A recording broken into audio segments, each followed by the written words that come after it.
Hey everybody, you're watching Cole the Corn Star. Before we get started, just a small reminder, if you enjoy our content and you want to help support us, could you please go down below the video and hit the like button? Thank you. Woo-hoo-hoo-hoo. It is a cold spring day today.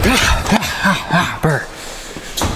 Morning, Coop. Morning, Zach. Operator on the Groman, I have some gifts for you. Oh!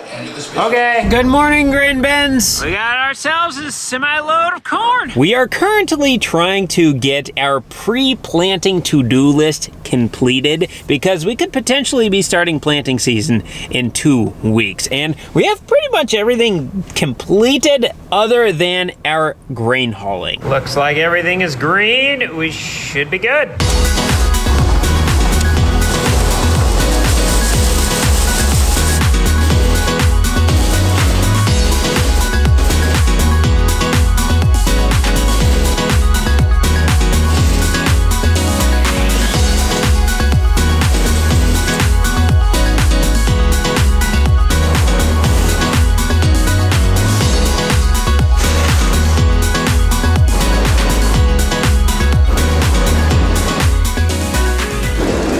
We now officially have both of the corn bins completely cleaned out, and the last of our corn is in the overhead, and there's about 4 semis up there. For the last 4 months, we have averaged almost 3 sold loads of grain a day, every day. We've had a lot of grain we've been hauling this year, and we have about 12 loads left. So if we have 4 more good hauling days, we will be done selling all of our grain. I have a couple house updates, and I also have a couple underground movie theater updates, and I guess I also have a question on the underground movie theater. Without a doubt, the biggest design problem that we have ran into so far with the new addition is figuring out how we are going to tie the roof into the existing roof of the house without ripping half of that off. On my original design, I had it where the roof made it where the attic would be one big room like this. And we would have a gable to the north, we would have a gable to the west, we would have a gable to the south,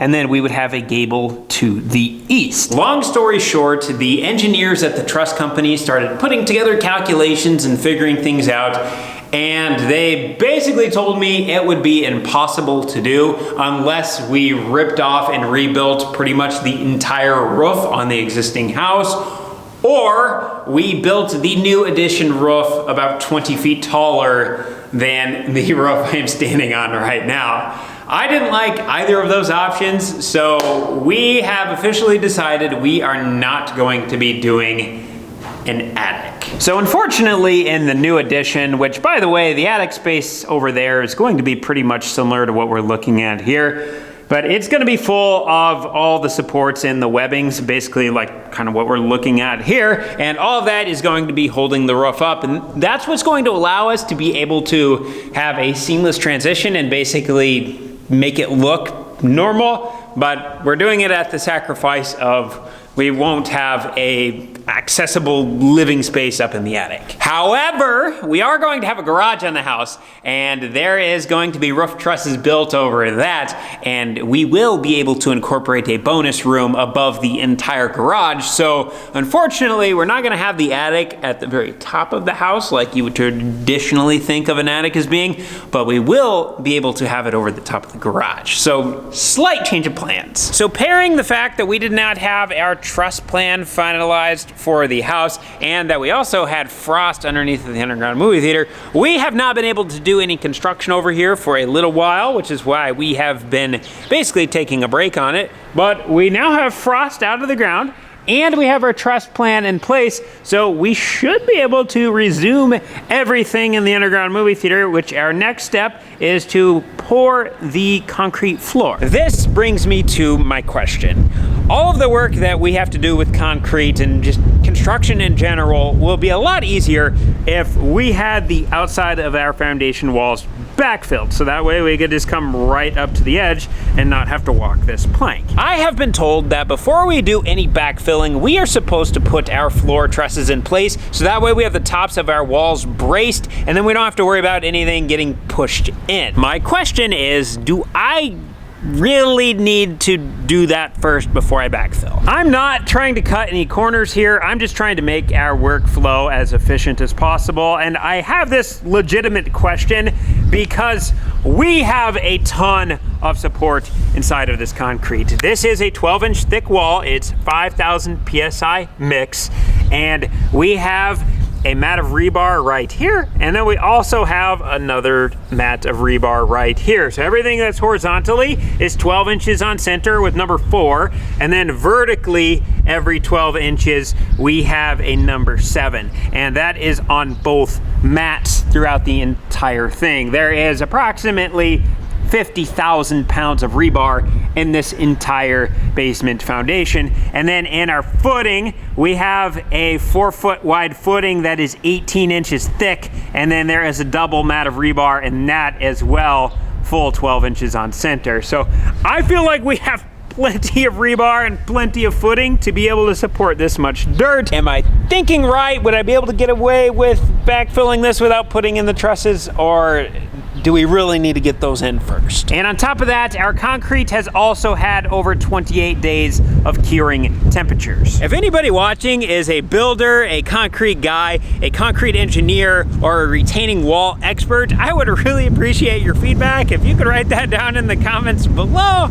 I would really appreciate it. In other news, I ordered all of the wood for the new addition, and then I'm also getting the pricing on what the materials are going to be for the garage as well, and I'm still deciding if I want to order those now or if I want to wait until we actually get to where we're going to be building that. As far as the kitchen goes, we sent our new plans off to a designer, and they should have those completed relatively shortly, and then we'll be able to see our new updated look, and then hopefully that's the one. And then, believe it or not, I actually hired another designer. When this house was built, it was extremely unique, and I feel like it would be a disservice not to bring it back to its uniqueness. So with the new designer, we're gonna be doing something a little bit different, or I guess I should say we're gonna be getting a different perspective. I have been working with Roman for a little over a year now, and he has been pointing out a lot of the ways they do things in Europe, and he's also showed me a lot of European designs, and I like them. And so what we are going to do is, Roman has a friend in Ukraine also named Roman, and Roman in Ukraine is a designer. And so I'm going to go around right now and measure up a couple rooms and send him those measurements, and he is going to build them out for us in his designs, and then we will be able to get a view of what European designs would look in the house. And then if we like him, then we will have him do more stuff in the house. So I'm honestly really excited for this. Now, I know this isn't always the case, but it seems like European homes have more of a mwah to them, while American homes tend to have more of a to them. So we're gonna try the so room number 1 is going to be the main floor bathroom. And Roman in Ukraine, if you're watching this, we're not doing a bidet. One of the rooms that I have been personally struggling with as far as design goes is the living room. So we're gonna give Roman a crack at it. Upstairs, we have master bedroom number 1 and we have master bedroom number 2. In master bedroom number 1, there is a bathroom closet combination, and Neva does not like the layout of this,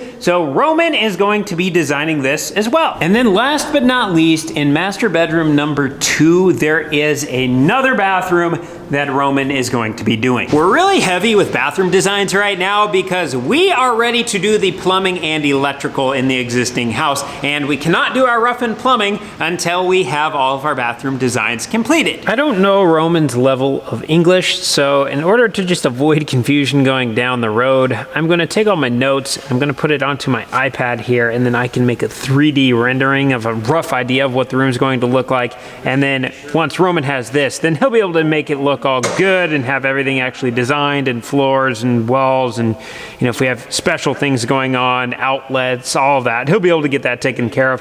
But I think this will be the easiest way to get him all of the dimensions.